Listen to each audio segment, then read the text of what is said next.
Ladies and gentlemen, good evening. I am going to kick off by introducing our speakers tonight for the State of the Nation debate. As Michael said, from five different parties. From the left, not of the left, Chris Brown from UKIP, who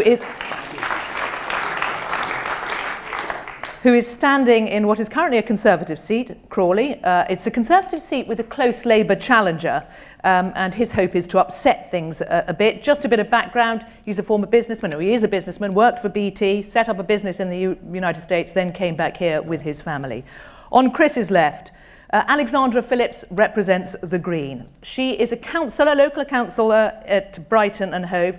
She's not a candidate at this election, one of two on our panel who's not standing for this election, but she will be in the European elections, the next European elections, on the Green list. She was the youngest local councillor in Brighton and Hove at age of 27, which was a few years ago now. Not that many, judging by the look of you.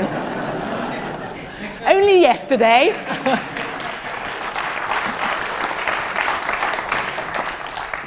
And on Alexandra's left, from the Lib Dems, Kelly Marie Blundell, who is a candidate in Guildford. Now, I should explain, Guildford has a Tory majority. It's a pretty big majority, 8,000. It would need a swing of 14% if Kelly Marie is to have a chance of being the next MP there. She's very active in the party. She's campaigned for the Lib Dems on the NHS, sheltered housing. She's a former lawyer, and she's vice chair of the Liberal Democrats Disability Association. Kelly Marie Blundell.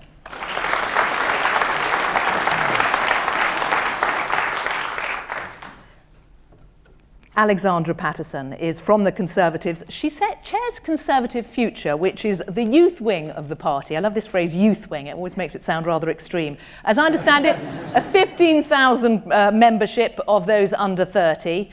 She has a journalism degree. She then studied law, and she's now working in PR with a focus on political activism. Alexandra Paterson. And I should say Alexandra is not a candidate this time round anyway. I imagine she will be in the future. Is that right? Who knows? And finally, last but not least, Peter Kyle, who is standing in Hove and Portslade for Labour. I should explain about the seat. It's a bellwether seat. It's a remarkable... We always, it's a classic media thing to pick on a seat and call it the bellwether seat and sort of say everything hinges on what happens here. But what is remarkable about it is that actually it was at the last election, it's done what you would expect in the last few elections. Tory now was Labour the previous two times. But at the last election, it was the closest constituency to matching the national share of the vote. And the polls still seem to reflect that. So very interesting to see what's going on there. Peter has been a candidate since July 2013. He's actually got a PhD from Sussex in community economic development. And he used to work for the government in the Cabinet Office, making policy on social exclusion. Ladies and gentlemen, Peter Kyle and our panel.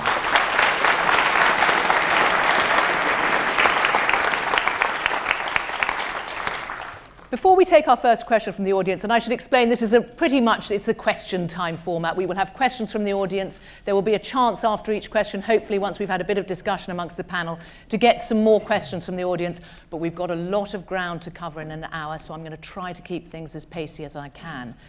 Before we go to our first question, though, I want to ask a question of the audience. Because Michael made the point about, perhaps you know how you're going to vote, perhaps you don't.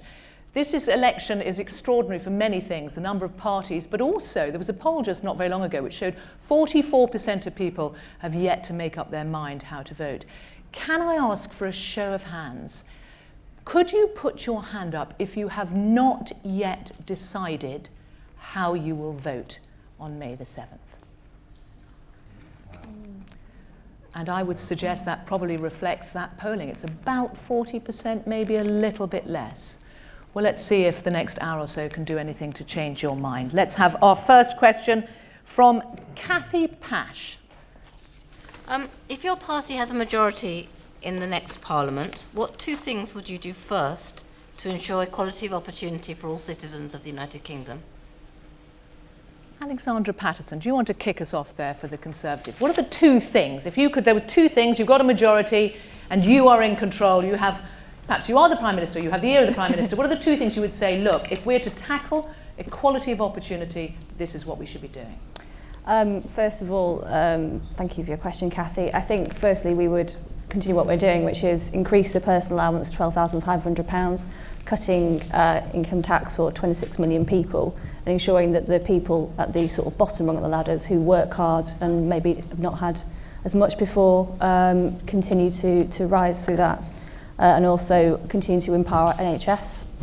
We've promised £8 billion further in real terms, and help doctors and nurses do what they should be doing, which is treating patients and not getting caught up in politics when they should be that's what they should be doing. So those are the two policies which I care about personally most, and that certainly the Conservative Party are committed to. Okay, Peter Kyle, what about you? Yeah, it's a fantastic question because it comes to the heart of actually why I'm in politics. I left school with almost no qualifications at all, and I was 25 when for the first time somebody said to me, you should think about going to university.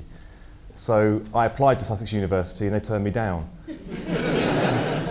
So I then returned to secondary school as a 25-year-old and started all over again and spent a year in a classroom with teenagers to get the qualifications to go to university. So I applied again after a year of sitting in a classroom with teenagers, and Sussex University turned me down again a second time. So it was third time lucky to me. But the thing for me is that I had someone championing me, and having left school with no qualifications really, I had somebody who mentored me, kicked me into shape, and then got me to university, and then I started to fulfil my potential. I wouldn't be here without that. Is it somebody from your family? Sorry? Was it somebody from your family? I'm just No, wondering. it wasn't. Actually, it was Anita Gordon-Roddick from the Body Shop. I left school and went to work at their head office as a spotty, angry, gay, dyslexic teenager. And I'm still many of those things now. And and then they just knocked me into shape. They absolutely just, they drove me. They saw something in me I didn't see. And at the age of 25, Anita said to me, you should think about going to university. Okay. It is what you need in your life now. So I know full well that most young people will not get that second chance. And that's why I've been really driven about the issues about early years. It's about making sure we have absolute ambition for our young people. And that for certainly been my first commitment. Because which is what for early years, just briefly? Well, let me just say this. There is a principle. I think every good policy has a principle underlining it. My principle is that every young person has the potential to succeed. Now, if you accept that, then the question becomes, how do you actually allow and enable and support every young person to succeed? Not the question is whether they can or not. So Labour Party has now pledged to protect spending from early years right the way through to post-16. I locally have made the pledge about youth unemployment. In Brighton and Hove, Labour will end youth unemployment if it wins the council back and I become Member of Parliament, because youth unemployment is the biggest crisis we face. So you're early years, we're on two policies, is really you're saying. It seems to be quite amorphous. So the first one would be about education and investment in education, and far more ambition for schools and areas, particularly of areas of deprivation, to make sure that every area of deprivation has an outstanding school in it, and we end youth unemployment. So the pathway from education into work or higher education. Okay, you've wrapped quite a lot into that policy. What's the second policy? The second one is about entrepreneurship, and it's about making sure that young people have the right skills to become entrepreneurs, work in small businesses, become successful sole traders, but also when they're in that, which is the policy, would be finding ways to really support small businesses in a much more proactive way, particularly people who are self-employed and sole traders working from home. Kelly Marie Blundell, what for the Liberal Democrats? What was it? What is it? What are the two things? The two things. The first thing has to be education. Did you know that if you are a child, by the time you're 3 years old, based on your upbringing, you can tell how successful that child will be when they're an adult? Now, the most important thing there is to actually invest money in children from day one going onwards, which is why we're so proud of what we've achieved in government, which has been to introduce the pupil premium, and why in our manifesto this time is to protect all education spending from early years right the way through to 18, and make sure that every child has those opportunities on their doorstep. The second thing that we want to do is actually increase childcare as well, because it all comes back to those children. So making sure that children have the opportunity to get solid support, parents aren't overworked, juggling childcare all the time, giving them 15 hours of childcare from the age of 6 months upwards to actually help those children going forward before they get into school, to make sure they've had solid... Okay, 15 hours. 15 hours from the age of 6 months upwards, and it's 25 from the age of 3. Okay. What about you, Chris Brown? What would your two things that you would say, this is what we need to be doing? Well, thanks for the question, Kathy. It's a fantastic question, something I'm very passionate about. If we're talking about education, the question I think was actually about equality. But if we're talking in terms of education, I mean, who here thinks that the tuition fees are fair? Anybody? I personally don't. And I think that the STEM subjects of science, technology, engineering, medicine, UKIP would absolutely support the removal of tuition fees so that we can give people the skills that we need to develop our economy. Only in STEM? No, wait, you can have a I can chance tell you, later. I've got all the funding here. That's Hold on a second, so you would, only in STEM subjects? The STEM subjects we'd remove tuition fees so that we get people, and we'd also scrap the target of 50% of school leavers going to university, which we feel is forcing people into debt. So we would have STEM subjects with no tuition fees, and also we'd bring back grammar schools, because I think it's important that we have the ability for children to go into grammar schools and have access into further education and those schools that at the moment seem to be reserved for the privileged few. We're very passionate about that. In addition to the grammar schools, we would have technology colleges as well. So we'd have a situation where if you're not academic, you could decide that you want to move into a more technical field and do something more hands-on. We would swap out 4 core GCSEs, then give people the ability to swap that for an apprenticeship, so that whilst you're at school you can actually do something practical and you can learn some skills. But that's just the education side. I did also want to say... You're doing one of those things of extending your policies. Make it very brief on your second one, please. My second policy, it's actually very simple and very, very important. In terms of equality, we think that referendums are hugely important. We'd have a citizens' charter where you could actually every 2 years have a referendum on anything that's important to the country. And right. if you had signatures of, say, 1 million signatures, then you could have a referendum and bring into legislation things that are important for you. Alexandra Phillips, I don't know if it's a smile or discomfort at various things that you're hearing there. What are your 2 for the Greens? Well, thanks very much, Cathy, for your question. I was going to mention tuition fees because I'm a teacher. It's something that I care passionately about, but the smile and discomfort was because I didn't know that we had something in common, Chris. So I won't mention tuition fees, but the other 2 things are ending austerity. I think only when we end austerity are we going to have equality in society. And let's not forget that Labour are complicit in doing this. We would help end austerity by, for example, introducing a 60p tax rate on those people who earn over £150,000 a year, and that would create £2 billion for us every year. We would cut Trident. But ending austerity, I understand, is a very big topic, so that's the first thing. The second thing is what we're facing in Brighton and Hove is a housing crisis. That is really what needs to be tackled, and there are various measures that could be put in place to tackle it. We have rising homelessness, for example. I think some of those measures might be to remove the right to buy. Who is going to house the poor? I'm going to move you on from there because we're going to get into housing a little bit later. Okay. But this question, I mean, the question was about inequality of opportunity. Yeah. We used to talk about equality of opportunity. We used to talk about equality of outcome, or at least people did. Is that something that, as far as you're concerned, Alexandra Phillips, that you just sort of, it's something like, do you even have a dream about the equality of outcome as a Green on the left? Or is that not something that's... What do you mean when you say... Well, the question is about basically giving everybody the same opportunities. Mm-hmm. But it used to be that the political discussion was about actually ensuring that there was more, that the outcome was there was more of a level playing field at the end.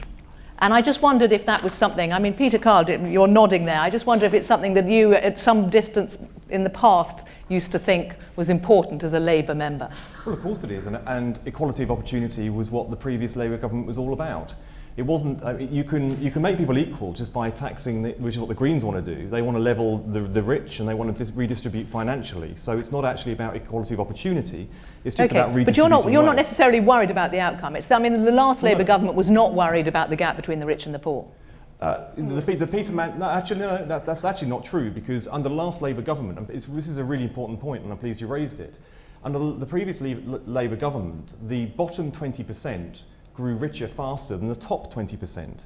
What did actually grow was the But top, the gap between the top and the bottom 1% grew, which is the brief I worked on when I was at the Cabinet Office, which is social exclusion, about the people who were left behind. Does it bother you? Does it not matter? As long as you've got the bottom coming up, does it matter how far away the top are racing? I am far more interested in making sure that the people at the bottom have opportunities which are the same, equal those at the top, than I am about just simple redistribution of wealth. Okay, which brings me back to you, Alexandra Phillips. Are you worried about the top racing away? Yeah, I think I am, and we've seen that with the City of London being, that we are a tax haven in this country, and we're allowing the rich to get richer, and the people who are really suffering in our society are, the disabled, they're the poor, women are being hit particularly badly by this government's cuts. So I am really concerned about that, and I think redistribution of wealth actually is a good thing, but the problem is no government is brave enough to do anything about it. Alexandra Paterson.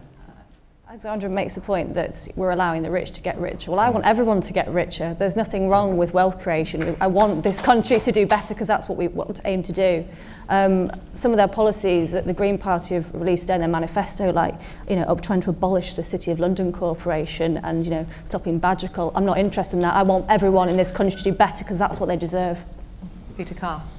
The Labour government was the most redistributed government in the history of our country, the last Labour one. We redistributed more money from the rich to the poor in history. We lifted 2.7 million pensioners out of poverty, 1 million young people out of poverty, and we ended waiting lists while we were at it. This was a government that invested in opportunities. Absolutely not true.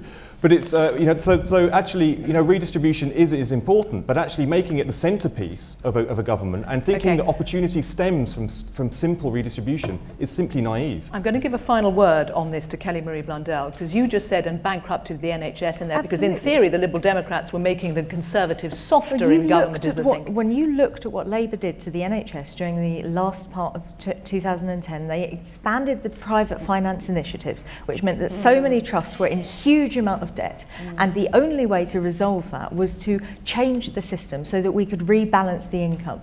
What they did is they promised limited waiting lists and beds everywhere, and they bankrupted everyone in the process. Okay, and that will bring us rather neatly on to our next question. It's about the NHS, and it's from Susan Setcher. Susan Setcher. How much of the health service will still be free at the point of delivery under your watch by the end of the next term? Ooh, who wants to start with this? Peter Kyle, go for it. How much of the health service? All of it. I mean, it is a principle of the Labour Party that the NHS is free at the point of use and is accessible to all. That's been restated time and time again. It's in our manifesto. And everything that is on offer at the moment should still be on offer in 5 years, 10 years' time? Yeah, indeed. Because we can afford it? We can afford it, we should afford it, and it is actually, again, about equality of opportunity.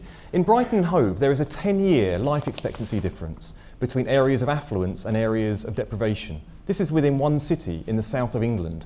At the moment, we have health inequalities. The way round that isn't actually to start charging for services and fragment the services. It's actually to make sure we invest in the NHS and retool the NHS so that it is far less based in hospitals and far more based in communities and in people's homes. Chris That's Brown, the way forward. Let me go to UKIP on this. Where are UKIP on this idea of what should be paid for under the NHS? Well, first of all, I'd like to come back on the comment there and say Labour saddled us with £300 billion worth of PFI debt. That's the cost of repaying 50 billion's worth of investment. So for 50 billion's worth of new hospitals, we've got 300 billion to repay. Okay, but UKIP the are very question clear. is, how much of the health service will still be all free? Of it. All of it. So it's a great question, Susan. UKIP, I'm proud to say we would keep the NHS free at the point of use. Can we afford it? Despite all the other parties telling you completely opposite, that we'd privatise it at every opportunity, I can confirm that's never been the plan. We will keep it free. And in fact, if we look at the investment that we're...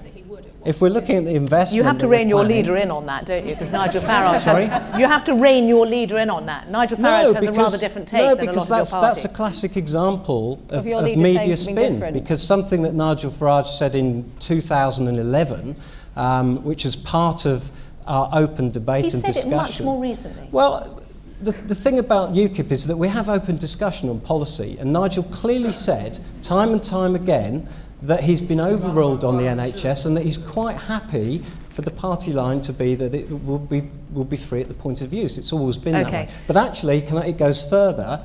Our investment pledge is an extra £3 billion a year for frontline services. And that means people that actually provide services, clinicians, not bureaucrats. We cut out the middle level of management in spend in the NHS. There are too many people earning too much money that don't deliver services. And we'd also, this is the exciting bit, have £1 billion for social services, because we think that the NHS should be dovetailed with social services, and that's one of the reasons why the NHS is failing in some areas, is that there is no clear dovetailing with social care in the community. Alexandra Paterson, I want to ask you, it seems to be everyone's saying that actually everything that is currently paid for by the NHS should continue to be so. Do you accept that? Would you mind if I just come back on my colleague's point and then I'll come to that? Very briefly. Oh, very briefly. As I said, your leader did say that, and as far as policies, changing in UKIP, your head of policy was sacked in December because he hadn't written the policy. This is literally that's not true. Well, it is. This is what we get all the time. That is not true. Okay, but as far as the NHS, no. Patrick O'Flynn had a seat to... Your head of policy was Tim Aker, not Patrick O'Flynn. Patrick O'Flynn is involved in writing policy. That we draw a line over that at the moment. I will... And let's move on. What's the Conservative position about what can be afforded by the NHS? And I keep asking this same question because we all know increasing population, ageing population, more treatments asked, very high medical inflation, and yet everybody is suggesting that everything can be paid for. Is that for real? Alexandra Paterson. The Conservatives' position is absolutely, we believe in an NHS that's free at the point of use. There's always been this kind of misnomer that the Tories want to privatise NHS. No, we don't. We've committed to an extra... Can I just say, if you say something in the audience, we can't actually hear it. It just obscures what's being heard. I will come out for questions on this, I promise. We've committed an extra £8 billion to the NHS. And we will continue to do so, and it is a costing manifesto and we're committed to it. Okay. So can you tell us where the £8 billion is going to come from then? Because your party can't. No, you can't. Let me go to the Liberal Democrats. Kelly Marie Blundell. Thank you, Susan, for the question as well. The Liberal Democrats, the only party that immediately said in January that we would provide £8 billion more for the NHS every year, and that's a fully costed proposal. And what we would do is we would raise the levy. I'm sorry, I'm going to interrupt here because the question wasn't that. You're all trading figures on how much more you're going to spend, but the question is about what the NHS, how much of the NHS can be free. Everybody's clearly trying to rebalance the concerns about what their party is meant to be doing. But the question is specifically about how much of the NHS. Are you going to say all of it? All of the NHS should be free at the point of use. And a final word from the Greens. I'm guessing you're going to say the same thing. I mean, nothing wrong with it, but I just wanted to Well, it's a stab good question, Susan, because it's kind of two-pronged. One is, are we going to be paying for our health service in the future like an American-style model? Of course, the Greens don't want to see that, and we completely oppose it. But the other question is really around marketisation of the NHS and fragmentation of the NHS, which Labour did go hell for leather on when they were in... And your manifesto has made your reverse. We want something that's called the Reinstatement Bill, which would repeal the Health and Social Care Act of 2012, but it would go further than that, and it would look at questions like, what about our eye care? What about our teeth? Lots of health is not covered at the moment, and it should be. Okay, I promised some questions. Did I hear somebody shout out about how you're going to pay for it? Was that one of the things? How are you going to pay for it? Let's start with the Greens. We're not going to spend long on this. But seriously, Alexandra, I mean, you've got, you're reversing privatisation. There's quite a lot of things we've heard in the Green Manifesto today. At some point, you've got to, even if you accept you're not going to be the government and you're just going to be possibly influencing a Prime Minister and a cabinet, you've got to come up with how things are going to be paid for. We do. And this is a fully costed manifesto. I really believe that we should be taxing people properly. And like I said previously, no government to date really has taxed the rich as they should. If we've got broader shoulders in society, then we should be paying more. Okay. Peter Kyle. Labour's is going to create a fund called the Time to Care Fund, and that's made up of the mansion tax, proceedings, the tax avoidance proceedings, and then also a windfall tax on tobacco companies, £2.5 million year on year on year, which will pay for all of the commitments that we have made in health. And yet you're only proposing to increase the NHS budget by 2.5 billion, as opposed to our party, which is proposing to increase it by 8 billion, and that's purely through tax avoidance. So we would obviously go further than you. Well, you will go further than any party that's likely to get into government for very obvious reasons.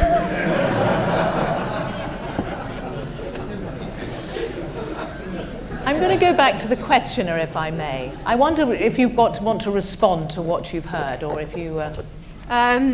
I am finding it difficult to believe that any of this is really possible, because we all know that we are moving towards an American-style model of healthcare away from tax-based to insurance-based service. And there's already a whittling away of services such as dental services, and also things like knee replacements. Locally, I live in Haringey. Locally, there are people with, increasing problems, sort of with long-term limiting health problems, and I think that lost my train of thought. That you don't believe that it's going to continue to be dismantled in this way, and I find it difficult to believe. Okay, all right. Well, we're talking things that are unaffordable. Let's move on to something else that's struggling under financing, which is housing. And our next questioner is Tabitha Pike. As a young professional living on the outskirts of London, the prospect of saving enough money for a substantial deposit seems quite overwhelming. How does your party plan to help people get on the property ladder? Okay. Alexandra, where are you, as far as the Conservatives are concerned, on housing, and the suggestion that actually, because we're talking here about somebody who's a young professional rather than those being catered for today, where are the Conservatives on that? So I'm like yourself, I'm a young professional, and I find it very, very difficult to get a deposit together, and luckily, my parents were able to help me, but I know not everyone is as fortunate as me, and I want young people to be able to have houses in the same way that my parents' generation were. So what we've pledged to do is build 200,000 starter homes, specifically aimed at first-time buyers under 40, to try and get those people like yourself and like me into homes. And that's what we are. Do you think it's going to make a difference? Yeah, I think it'll make a real difference. I think that having a home, I think it's like David Cameron was saying today, it's... No, but just in terms of the numbers needed and the effect on house prices, because the numbers presumably that you'd need to have a dent on house price inflation is phenomenal. Yes, we do think it's affordable. The problem we've got is that no party can promise to build enough houses to meet demand at the moment, because there's been such a shortage of building houses for so long that in one parliament no one can build enough to catch up with the backlog that will provide for enough houses for the people who are waiting to get on the ladder at the moment. This is the real challenge that we're facing. In Brighton, for example, we have a Green administration that had in the previous local manifesto to build 1,000 social houses and built 146 as of last year. So you can come back. What have you? What is the answer? Something like 400 and something is in the pipeline. All right, so in the pipeline. But that's social housing. We've also got affordable housing, which is separate from that. So, okay. Labour's record, though, in government isn't great on this, that's the history that you're referring to there. No government since the 80s has built enough houses, and that's. So what is the answer? Well, we have to build more houses, but we also have to make sure that. There's a lot of issues here, and I've got to admit that when I became the parliamentary candidate for Hove, I wasn't up on housing policy at all. I didn't realise. I knew it was very important locally. I didn't realise just how its links went into almost every social issue in the constituency. Housing is absolutely essential. By just private rented accommodation, for example, there are people with mental health challenges, and we don't talk about mental health enough in forums like this. We're not talking about it now. I know, but housing. I know, but this is why I want to talk about it now very briefly. In that people with mental health problems are being victimised by landlords at the moment. I'm not sure that the housing crisis is to do with people being victimised by their landlords. I think that what's clear is that the elephant in the room with housing is immigration. Surely. We need to build, this is the government's own statistics, okay? So the government tells us we need to build 200,000 houses a year, okay? And to meet immigration, their own figures is round about 100,000 houses a year, okay? That's a lot of houses. And that's a lot of houses. That's nearly half what we need to build every year just to meet the demand for immigration. So what we'd do in UKIP is we'd obviously control the borders, make sure that we have a sensible immigration policy so that we're not making it more difficult for our younger people to get on the property ladder because you're in competition with so many other people. There is an immigration problem in Brighton and Hove, and it's from people coming from London down to Brighton buying property. and let me just say, 40% of housing transactions in Brighton and Hove are from people from London. That is the issue that's putting pressure on our housing market. But you can dismiss that. But what about the numbers? If you have people coming to live here, you are going to have pressure on housing. If you have, indeed, but the big issue on housing is actually a long-term trend because families, the nature of families has changed. You don't have families living together as you do 40 years ago. That's the biggest pressure on housing. It's not immigration. Kelly Marie, you're in Guildford. Now this must be something you're acutely aware of. Housing is a major issue in Guildford. We have been well behind, so we need to build 25% more housing according to our strategic housing market assessment.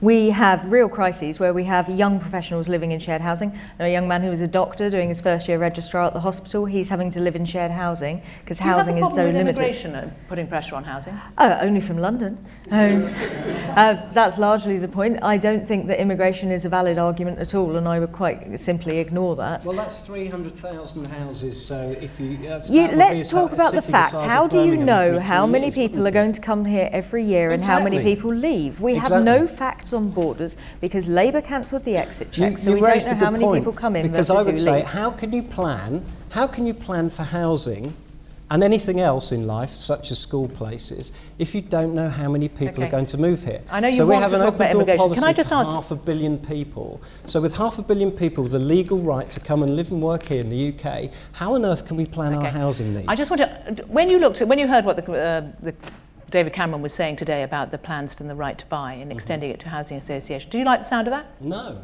because I think that it will create extra pressure on the market for social housing and people trying to get into private rented sector. There's going to be a stock issue. I think one of the problems that we have at the moment is that we just don't have enough social housing. So we're constantly looking at the private sector to make up the shortfall for the fact that we've sold all our council stock off. Okay. All of the Conservative proposals for the right to buy scheme will end up with a massive increase in private rented sector. All we see in Guildford is ex-social housing being bought up by landlords and rented out, broken down into small one-bed, two-bed areas. Okay. Alexandra Paterson, do you want to come back on that? Yeah, please. What it will allow is for thousands of young people or anybody from sides like who never would be able to afford their own house to have their own place to live and get it out of the social housing. So why don't you invest the money in building more council houses? But Elizabeth the money from the Truss sales said will be on the radio reinvested today that it would not be reinvested in building more houses. Could I just come back, because Peter Kyle admitted that he wasn't quite up on his housing policy when he first got this brief. Let me tell you something about councils. They cannot borrow as much as they used to do. They've been capped by central government, and the right to buy. Yes, they can. Newham. I don't know the story. In Newham, maybe where they've got. I don't know. It's an outright Labour authority with no one else, but it's a national government thing. Why did you we promise cannot it? borrow as much as we can. Alex. Why did you If you promise just let me finish, and the right to buy has really messed things up for us because we can build as much social housing as we want. The question was from Peter Kyle, why did you promise it if you couldn't deliver it? We promised it thinking that, national government wouldn't do what they have continued to do, which is massively cut back local government. It has curtailed any borrowing that we could have had previously, and he knows that too well. But the right to buy scheme, if I could just come back on that, is a real problem because even if we built 200,000 social houses a year, which is probably what we need to be doing, and social rented, not affordable. Under the right to buy scheme, in 5 years' time after they're built, they could end up in private landlords' hands. Where are the poor going to be housed? Who is going to be housing the poor? They're on our streets. I want to move on to the next question, which is related, and it's a question from Misha Ramsey. Misha, where are you? Down here, front row. 1 second, the microphone will be with you in a second. There we go. Quality of life begins with a home. but policies such as capping the housing benefit at a third of market rents, without any exceptions to those too sick or disabled to work, has made housing suitable for complex needs unaffordable for the majority who rent in the private sector to which the bedroom tax does not apply. Will your party introduce protections for those unable to work to improve their circumstances, or does only work pay? Alexandra Paterson, the bedroom tax, or the spare room subsidy, whatever you want to call it, it's not been good for the Tories, has it? I mean, if you had the time again, would you say, look, we shouldn't be doing this? I think it's been misunderstood. I mean, I think that the fact that it's been taken away and called a tax, it's not. I think that we could have done better to communicate what it was about, and possibly our message has not got across. The Conservative position is...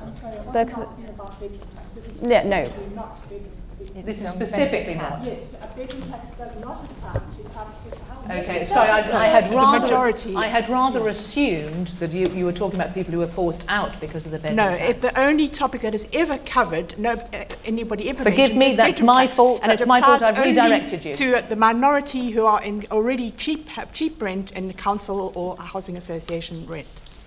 So the specific question is... It's the majority who rent in the private sector. Bedroom tax does not apply, so repealing it or making exceptions is irrelevant. I'm going to correct you there. The spare room subsidy, the under-occupancy charge, whatever you want to call it, was introduced by Labour during their time in government to increase on private rented only.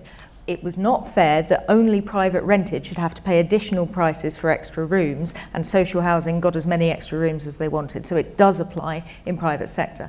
However, the capping of benefits, which is what you're talking about more broadly, I think is having a very big detrimental impact on this country.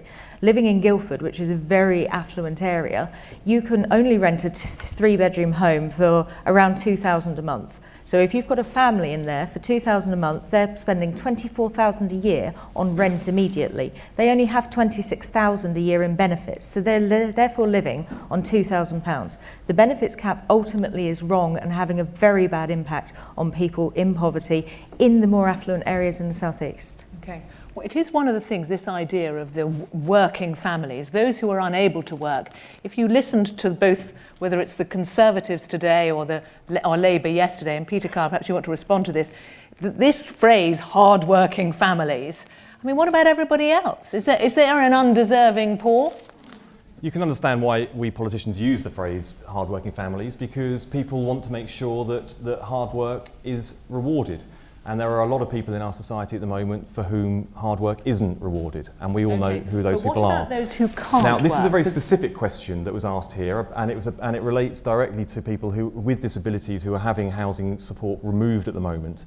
And this is actually the second time I've been asked this very specific question, and the first time I didn't quite get the full detail of it. Well, I've since gone and looked at the full detail, and yes, I'm happy to say we will restore that benefit and that support for people with disabilities in private rented accommodation. And it comes back to again, a principle of governing and principle of welfare, which we need to return to a principle where we support people into work. Now, people with disabilities, people with mental health challenges, right across the board, most of them, the vast majority of them, are desperately keen to work, but many of them need support to make it to the workplace. What this government has done is introduced a vindictive approach to welfare, which really makes people feel very insecure. Okay, but in terms of what Labour would do, and because I'm going to try to keep you on that is, you're saying they would restore this. There is a very specific issue here. Okay, I mean, are we talking about something that you know how much it costs? No, I don't. Because of course you won't be making an unfunded commitment, this is will actually, you? I'm not making an unfunded commitment, but this is, the lady who asked the question here has asked the question of me before in a previous meeting. And I was uncertain of the, of this, because it's a very... Keep asking it, you're getting the policies you want. Well, you can't say I don't go away and do my homework after I get caught on the hop or in an area of policy that I'm not particularly familiar with. Okay, well, there you go. Actually, can I come back to you on your thoughts of given what you've just heard? Well, I would like to know exactly, would there be an exception for disabled people who can't work or just disabled people who... The question is about housing, though, isn't it? Yes. And it's about housing. And Yeah. my understanding is that there will be an exception for people who at the moment have been taken out of support because of the way that the reforms were unfolded for people in private rented accommodation. Can I suggest that the two of you go away later and have a conversation about it? And you can ask the question as many times as you like. But I want to get to know the UKIP position on this, Chris Brown, because where are you? I mean, hard-working families, Peter says you can understand why politicians say it, but are those who struggle to work getting left out here? Well, he may say it, but I don't think Labour represent the hard-working people anymore. UKIP certainly does, and for example, we'll scrap the work capability assessment. I was at a disability hustings just the other day, and that exact question came up. The Atos and Maximus approach hasn't worked. It's clearly bringing bizarre results in terms of benefit allocation. And one thing that I think also is completely bizarre and unfair is housing benefit caps based on postcodes, whereby everybody can only get a certain amount of money when the market rate in the private rental sector is higher. What's the point of paying people that are entitled to benefit, say, 70% of what it costs them to rent? Pay the people that deserve benefits everything they need, and the people that don't deserve benefits, they don't get the payment. You might. I think you're recruiting somebody on your left here, judging by the... We'd also scrap the bedroom tax. I know you said it didn't apply to you specifically, but the bedroom tax is awfully unfair, so we would scrap that too. Okay, Alexandra, Phillips, listen to, there you go. There was that uncomfortable look again. Yeah, sorry about that. Well, do you agree with all of that? Not all of it, but abolishing the bedroom tax certainly, and in fact that's a big win in Brighton and Hove, where we run a minority council. We have not evicted anyone who's been subject to the bedroom tax. Does anybody think the bedroom tax is going to survive? Spare room subsidy, sorry. Is it fair that we scrap the spare room subsidy for social housing when it's been in place for private tenants for 15 years already? Okay, so you defend it? I would say that it has to be fair, and that's why we've put forward in our manifesto breaking down so people with disabilities are excluded, people with joint custody of their children are excluded, people with family in the armed forces are excluded. There are very, very clear breakdowns of who we would exclude, and Labour voted down that proposal in Parliament when it was put forward by Andrew George. That's because we voted down the whole proposal, but the point is it doesn't even work on its own terms, the bedroom tax. 5% of people have been moved out of the properties, 30% are in arrears. Okay. It just doesn't work. Let's move on and broaden out the discussion with a question from Anne Anthony. Anne, can we have your question, please? What do you see as the biggest security issues facing the UK, and how would your party address them? That's a very big one. Where to start? What is it that is going to keep you awake at night? Alexandra Paterson. I think the greatest threat to the whole world at the moment is ISIL or ISIS or whatever they call themselves at the moment. It's a terrorist organisation which is fundamentally hates and is against our way of life. And we need to commit to, I don't agree that we should be cutting Trident. I don't agree with this policy of defensive defence which threatens no one and probably helps no one either. We have to be, we are in the free world and we should be strongly defending it. And if you had the ear of the Prime Minister, a Conservative Prime Minister, would you be saying that he should be spending 2% of GDP on defence? I don't think we can commit to that, but I would always encourage that we were quick to try. I was asking your personal opinion, actually. We can talk about my personal opinion later. But no, there should always be a commitment to Trident. You're in this wonderful position. Really, I know you're in a very difficult position. Candidate. You can say your personal opinion. I can do, but I'm also representative of the Conservative Party, and there's no point in me coming here off message. I've got to represent my party. I'm loyal to it, and loyalty is very, very important. So that's what I'm here for. Alexandra. Okay. UKIP. You are the only people, I think, at the moment to pledge. We are indeed. We're the only party that supports our armed forces, for example. So to answer the question, what's the biggest security threat? I think that the reduction of the armed forces is a big one. Our lack of border control. What do we need them for, though? What are you worried? What are you worried about? Let me just go through what I think our suite of security issues should be first, and then we can have a look at each one. But for example, to answer the GDP question, UKIP would absolutely commit to 2% spend. Yeah, what are you spending it on is what I'm wondering. We'd spend it on some capital expenditure on hardware to get our armed services properly equipped. To fend off the threat from where? Because that, in a way, that is the question is, where's the threat from around the world?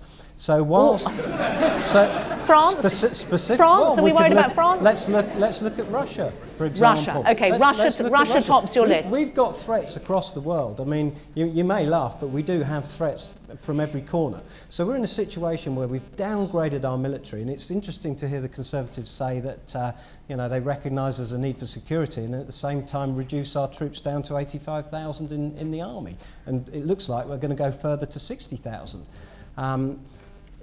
We're in a situation where we've down-tooled, as it were, after the Cold War. And now we're in a situation with Ukraine and Crimea where we've got the European Union poking the Russian bear. Okay. So we need to make sure that we can address that threat. ISIS was mentioned, ISIL, so we have homegrown threats. We have threats abroad in the Middle East that we need to deal with. But the world's a scary place. Well, the bottom line is that 2%... 2% of GDP is not too much to ask for. Okay. I think it's a worthwhile Funny enough, spend. Alexandra Phillips, I'm going to guess you're not going to agree with him on this. No. To answer the question specifically, though, I think that we do have threats, obviously. I don't think nuclear is one of them particularly. Cybersecurity, international terrorism, climate change, and probably austerity as well, I would say is a big threat to our way of life. You're not, when you hear about what Russia is up to, what Iran is up to, you're not... But why are they up to those things? No nuclear why do threat people from have those things? North Korea, and I think no really Trident encourages nuclear proliferation. Why would we be encouraging that? Okay. Thank you, Anne, for the question. And the question is, what would be the priority in defence? I think we've heard a few things mentioned around Trident and around ISIL and around different threats. It's very right to say that there are different threats around the world. However, Britain is part of a whole range of alliances. And because of that, we share Trident with the USA, with NATO. We share armed forces across the borders, which allows us to then reduce our armed forces. However, I would like to see them better funded so that they're not ill-equipped. Personally, and I say this personally in defiance of my whip, I am against Trident and against any Trident renewal on the basis that it is an outdated nuclear weapon system that is blanket and indiscriminate and inhumane to use. And we should not be restoring it. We should be using that money to tackle bigger threats that we see, like cyber criminals, as Alexandra said, so that we can actually tackle the threats that we face today. Okay. Peter Carr, where are you on Trident? Sorry? Where are you on Trident? I support the Labour Party's position. And come on, you just chided Alexandra Paterson for not speaking from the heart. The sad thing about actually the position, there are certain issues that should not be used politically 2 or 3 weeks before an election. And I know that the Trident issue was one, there was a document, there was a strategic review that was commissioned by the previous government. It was accelerated by the Tories when they came in, and then they shelved it for 18 months. And it's going to come out this summer. And that's going to be a strategic defence review which analyses exactly where the government, based on all the latest information, believes the threats to the UK are. Existential threats, physical threats, and where terrorism is moving to. And we can't have this discussion on the back of that document because this government knew that they couldn't come to a consensus afterwards. So they've postponed it till after the general election.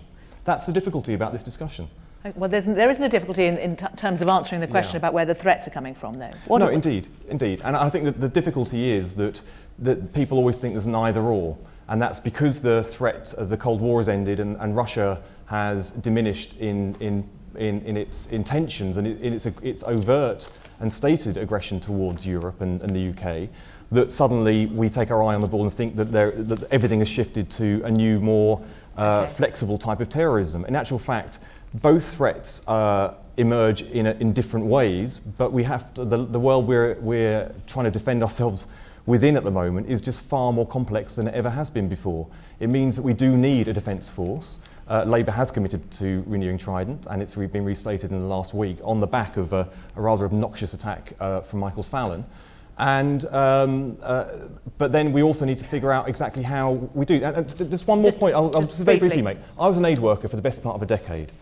Nobody saw. I was an aid worker in the Balkans primarily, and I worked in some of the conflicts in that area. They flew up incredibly quickly, those conflicts, and they became military very quickly. So the point is that we don't know exactly we don't know with certainty that there will be no more conflict on Europe, within Europe. So we don't know with certainty. I'm slightly left where are you going to then with regard to, for example, we have spending? we have to remain fully equipped, and we have to remain an island capable of defending itself. Which means 2% of GDP spent on defence? Well, it's the wrong way of looking at it. We're looking at that. Well, what we need to do is assess.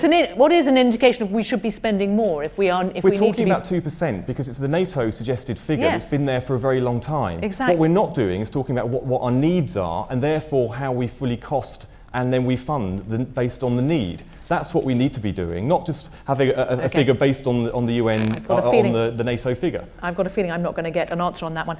Let's move on though, because we're running out of time, and I promised that we'll come out to the audience for some questions, and so we might hopefully have a chance to come back. But can I just have one more question from the audience? It's from Peter Carpenter. I'm not too sure where you are, Peter Carpenter. Good, marvellous. Over here. Mine's a rather parochial question. What changes would your party make to university funding? Why would you make them? And how would you fund them? Okay. I want to deal with this very, very quickly, and I'll start with the Liberal Democrats. Kelly, you are smiling, and you're smiling for good reason, because you Liberal Democrats made a bit of a Horlicks over this, didn't they, really? We did. How do you claw back respectability on this? Looking back at the 2010 coalition agreements that we drew up, what we have to remember is the Conservatives wanted uncapped university fees so that we could see a system like Princeton, and Labour supported the Brown Review, which also suggested that we needed uncapped fees in universities. We made sure that there was a cap and no student pays a penny up front. Now, we do not want to see the increase on tuition fees in the next Parliament go forward, and we would not support increasing them. However, there are costs incurred by students through maintenance loans, and we would like to see variability on maintenance loans to help more students be able to afford to live in more affluent areas where necessary. And if you are supporting a Labour government and they say we're dropping fees to 6,000, you would say fine by us? I can't possibly comment on what we would say. What I'd say is the proposal by Labour... What's your inclination? Is your inclination that they're too high, they could do with coming down, that would stop? The proposal by Labour would actually only benefit the best off out of students because of the way the system works. Therefore, it would make more sense to stay with £9,000 that gets paid off after 20 years if they do not repay it. Peter Kyle. You know my own journey through university and what it took for me to go to university. I left university with £42,000 worth of debt. I've also... But can I just actually, it's probably an opportunity for you here to say it was worth it. Yeah, no, absolutely. And in fact, that's exactly what I was going to say. It was worth it, and it was worth it for society as well to get me through that journey because of the things I've done and the businesses I've set up and the charities I've set up since. So 42,000, and so it was worth it for you. My point is that there is an individual benefit to a university education, and then there is a societal benefit to university education. We benefit, university education is a public service, and we have to realise it. So the challenge we have, but you cut it to 6,000. Do you not just benefit the better off? Well, no, because what we've said in the proposal is that we will reduce reducing fees is going to put people off going to university. I don't understand the logic behind that. It means the better off will pay it off quicker and therefore not incur the interest. No, because we've said that we will maintain the grants for young people going to university. We will monitor the fact that there is still access from areas of deprivation. Right. But we are saying will that help people. No. What we're saying is that there is a public benefit for it as well, and it is a good for our society, and general taxation should be supporting it. We think the balance skewed, and we're going to try and bring the balance back again to 6,000 is about right. Alexandra Paterson. I totally agree with your point that if you cut the tuition fees to £6,000, you are cutting out the amount of bursaries and grants that are available to attract people like myself who do not come from a traditional background to go to university. And what we're trying to do and what we're committed to doing is create a sustainable system of education. And also under Labour, you had to start paying your tuition fees back at £15,000. We raised that to £21,000. So it's only when you are able to start paying your tuition fees back, that is when you do it under the Conservatives. Okay. Did you want a quick word? I know we heard from you earlier, UKIP, your policy of Absolutely. STEM subject. I mean, there's a lot of fluff and guff, isn't there? It's quite confusing. I'm glad I'm not applying to go to university. I'll be quite confused actually into exactly what I'll be charged. That's why you need I think STEM subjects are important because you've talked about that before, but what you hadn't they talked shouldn't about be is the charged for. So science, technology, engineering, medicine, those kind of things. The they nonsensical courses. The nonsensical courses that UKIP is going to scrap. Sorry? The nonsensical courses that UKIP is going to scrap. What sort of courses? We're not going to scrap any courses. What we're saying is that you shouldn't need to pay for anything that's critical to the development of the country. Okay. So whether it's medicine, engineering, or whatever. Just briefly. Labour introduced these tuition fees, and older people get a lot of help with different things. You know, they get free travel, they get heating allowances, whilst younger people are straddled with debt. So I think we need to abolish tuition fees, and we can pay for that through a business taxation, and that's what we would do. Okay. I've got 5 minutes. I've got the impossible job of trying to satisfy all your demands for questions, which has felt overwhelming at times. Can we get a microphone? Please, as briefly as you can, and I'll be really harsh on everybody. Gentleman there. Thank you. Those who fail to learn from the mistakes of their predecessors are destined to repeat them. 3 of you on the panel have represent parties that have been in power over the last 25 years. What mistakes will you own up to in order not to repeat them?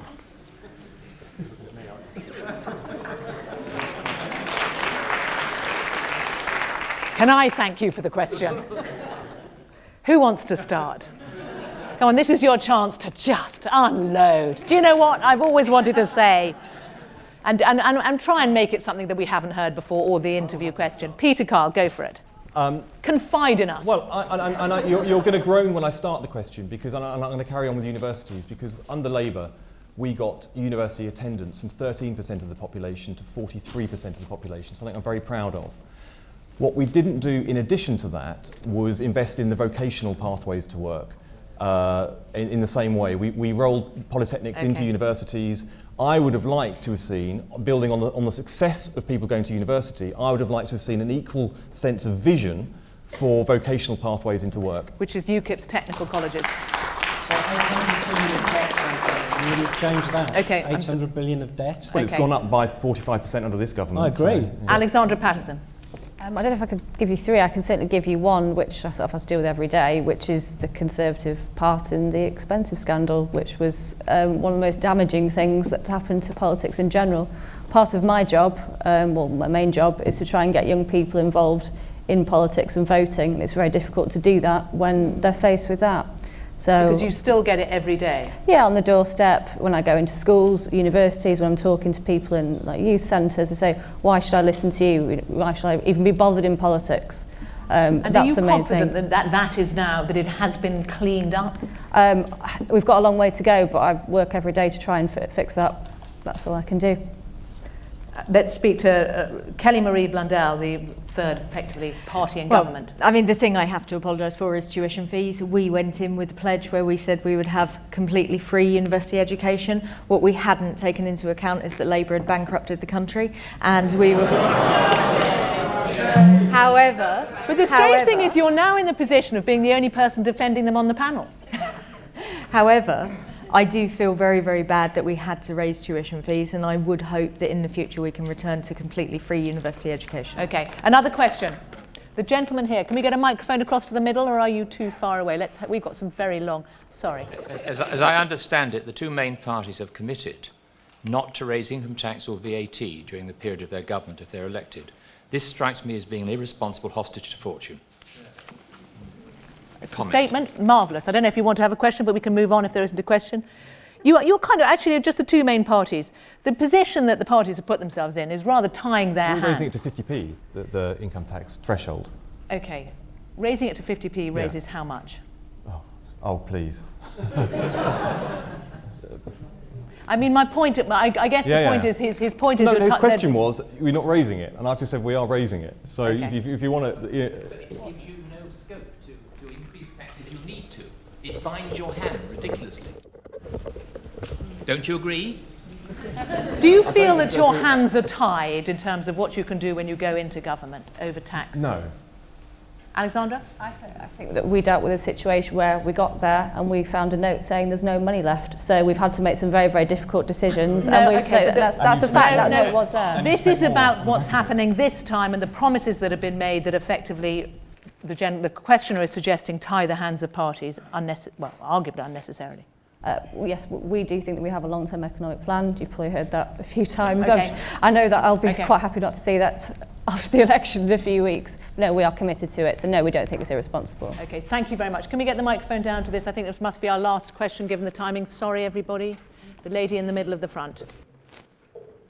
If the Labour Party had put forward the kind of package that is contained in today's Conservative manifesto, would the Labour Party have been accused of being profligate and not knowing how to finance the proposals it is making? It isn't. Please do. I'm going to ask you to. I mean, when you heard the Conservatives, it was an interesting turnaround, given what we heard from Labour yesterday and the Conservatives today. It's a sort of cross-dressing, isn't it? No, political cross-dressing. The cross-dressing comes in about unfunded commitments. You know, we have repeated accusations about bankrupting the country. I want to know what the definition of bankrupt is, because when we left office in 2010, there were £13,000 of debt per head of population. It's now 26,000. So if that was bankrupt back then, I mean, what the heck are we in now? So now we have that. Then in the previous election, we were accused across the board of uncosted announcements. We have costed every single one of our announcements. David Cameron announced a £7 billion tax cut in his conference speech in October. He announced an £8 billion pledge for the NHS and has refused to say where it's coming from. If Labour made those pledges, can you imagine what would be happening? This is the point of the question. You are absolutely right. This is the point of the question. So, Alexandra Paterson, it's true, isn't it? If Labour had come out with what the Conservatives have come up with over the last few days, there would be howls from the Conservatives of unfunded, where's it coming from, profligacy.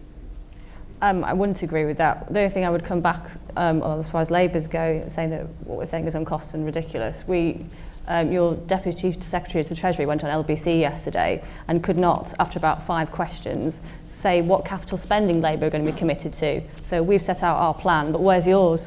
Well, George Osborne went on Andrew Marr and refused 18 times. He is the Chancellor. He's not the Shadow Chief Secretary. He's the Chancellor, and he refused 18 times to say where the $8 billion is going to come from for the NHS. Can I ask you all? Is that a question? Is that an offer? And that's exactly what the Liberal Democrats have set out. We're nearly at a point where you can all make these conversations in private. I just want to have just a few thoughts from the panel on. We've been talking policy, but of course, it may all be, what we're hearing in the manifestos. A lot of it may go out the window when it comes to the negotiations that look likely to be happening after May the 7th. And I wonder, I'm going to start with the smaller parties on this. I wonder who you would like to be getting a phone call from on May the 8th or 9th, and what your conditions would be, or what perhaps you might expect to be happening. Let's start with the Greens on this. What do you want to be hearing, Alexandra Phillips? Well, there is absolutely no way that Caroline Lucas would prop up a Tory government, so let me be very clear about that. She would work with other progressives in an alliance. Okay, so with the SNP and Plaid Cymru and people like that. And I suppose that, the real thing is around austerity and Trident, and that's what the SNP are gunning for, and we are as well. We really need to get rid of austerity. Labour marched through the same lobby as the Tories to inflict £30 billion of spending cuts on us. So that needs to be, there needs to be a different approach. With the best will in the world, however many MPs you get, and I don't know what your forecast is, you're not going to be able to have that much of an influence on a Labour government, are you? We will with the SNP, and as far as I can see from the SNP, and I don't know their policies inside out, a lot of the things that they're talking about, their headline approaches around Trident, around austerity seem to be similar things to what we're saying. The MP have won. How much influence will you have over the SNP, who you're counting on having influence over a future government? Well, you know as well as I do that it's only the people in cabinet that have an influence, really. It's only the people. We're talking about 10 people. So if you get in, I doubt that you're going to be in cabinet. So you're not going to have any influence in your own party anyway. I'm going to be crying myself to sleep after that. I don't know if that needs. If you did a deal with the SNP, this is the party who's promising new politics, the end to Yahoo. Welcome to the green world. Kelly Marie Blundell, this is there's a lot of, it's fascinating hearing all the sort of parties and in a way their hopes of being in government now. Yeah. Of course, for the Liberal Democrats, there are an awful lot of Liberal Democrats who really wish they hadn't gone into government. Do you have a bit of advice for other parties who are sort of angling to get in? Well, first of all, when it comes to the 8th, 9th of May, I actually sit on a Liberal Democrat National Committee, so I will be on the phone making those phone calls, receiving those phone calls. And what's the one you want? It's the one I want. There's a personal response and then there's the general thing. Let's have the personal response. I've said From this on the heart. television before. I've always said I always heard more to the Greens than I did to Labour or Conservatives. However, that's but you're not going to get a likely. call from the Greens. But that's not going to work. You don't know. Sorry. I think that what we have to do first of all is we have to look at the numbers. Tell us something meaningful. I'm sorry, forgive me, but if the phone rings, you're just waiting for it, it's going to be Labour or Conservatives. Which one are you going to... Which one are we going to go for? It depends on the numbers. No, which one do you? You were going to give us the honest, from the heart response. The honest one. I genuinely can't tell you. I think they're both as bad as each other. OK, who are you getting into bed with, UKIP? Chris Brown? Well, I think the first thing to clarify is that we're not interested in doing a coalition. We see what that did to the Liberal Democrats. It completely decimated them. What we do is what's called a confidence and supply. So in return for the other party giving us a commitment on, say, for example, a referendum on our EU membership, we would back them on their supply, and their supply, of course, is the budget. So that would be the arrangement. That gives us freedom, that gives us the ability to be able to put some opposition in there, and also get into a position where we can actually make some change in Westminster and break up that cosy cartel. But it's interesting, I think, that that the Greens say they would get into bed with the SNP because... No, confidence and supply, like you. Well, what would you do with the Barnett formula, for example? Or what? How? Is this just because everyone on the panel is younger and doesn't remember the Lib Lab Pact and the absolute disaster that was? How can anybody do a pact with a party that wants to break up the union? And on the one hand, we have Nicola Sturgeon saying, "Oh, you know, we'll be a power. It will be the British Union." Sorry. On the one hand, we've got Sturgeon saying that she will be helpful in Westminster and be a force, and on the other hand, saying that she'll absolutely push for independence.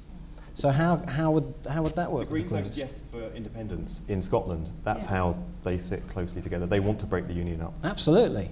Okay. So how could you back? I think what we would like is, you know, well, there has been a referendum, you know, and it's the result of that referendum basically, and then you have to live with the results. Okay, listen, ladies and gentlemen, I'd like to thank all our panellists. Before I ask for a round of applause, I'd also like to get your.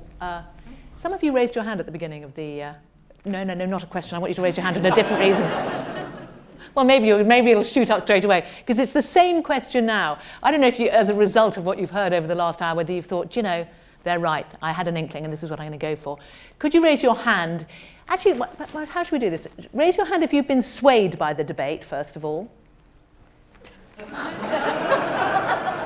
Somebody's brave enough here, and a couple here, good, and no, some more. You're being bold, good.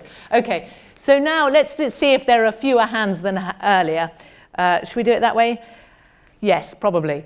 Raise your hand if you are still undecided. So if you still don't know how you're going to vote, let's see if we've got fewer hands up.